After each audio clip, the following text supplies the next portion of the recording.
How's it going, everybody? This is Tim Berker, Dual Throw Outdoors, and I'm here today to talk about the rise and the fall of the Ned Rig. Now, the Ned Rig's been around for about 10 years now.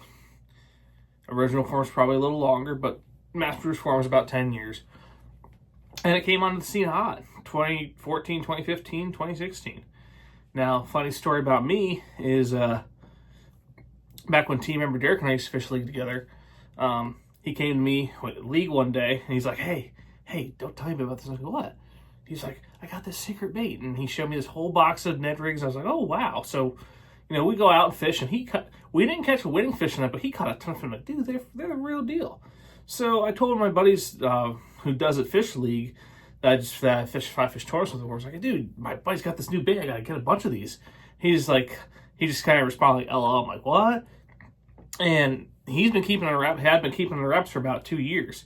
Well, eventually cat got out of the bag, and through about 2017, 2018, bait was still really hot, still really catching them good.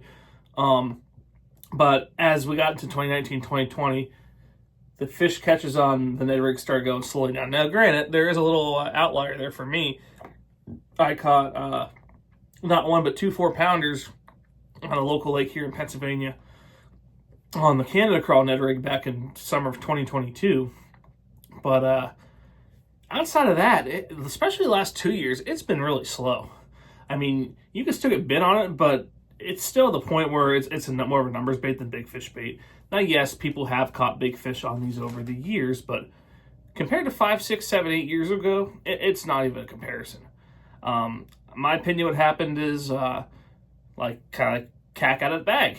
By 2016, a lot of guys were throwing it, but by 2017, 2018, everybody was throwing it. And by 2019, 2020, people were conditioned.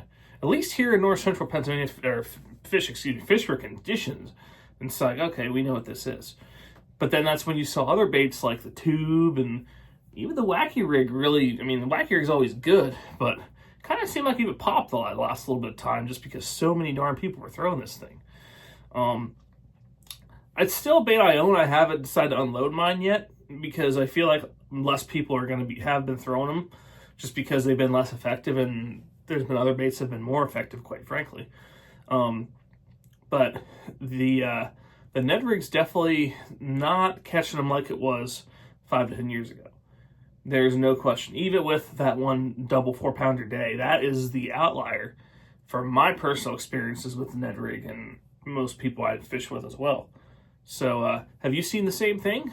The fall of the Ned Rig, after it rose to prominence. One thing I will forget to mention is obviously, rose to prominence in the late 2000s, early 2010s with the originator from Missouri Midwest finesse fishing, Ned Rig. I can't say his last name. They were just doing half of a 5-inch Senko on a mushroom head, and eventually Z-Man got the floating idea down. So that's where it came from. But have you guys noticed the same thing, that with the Ned Rig being less effective than it was when it came out? Drop a comment, let me know. But this is my thoughts. These are my thoughts here on the rise and fall of the Ned Rig. Thank you for watching this Dual Throw Outdoors video. If you like this video, be sure to leave it a like, share with your friends, and subscribe to our channel if you haven't already. Also, be sure to follow us on Facebook and Instagram for more Dual Throw Outdoors content.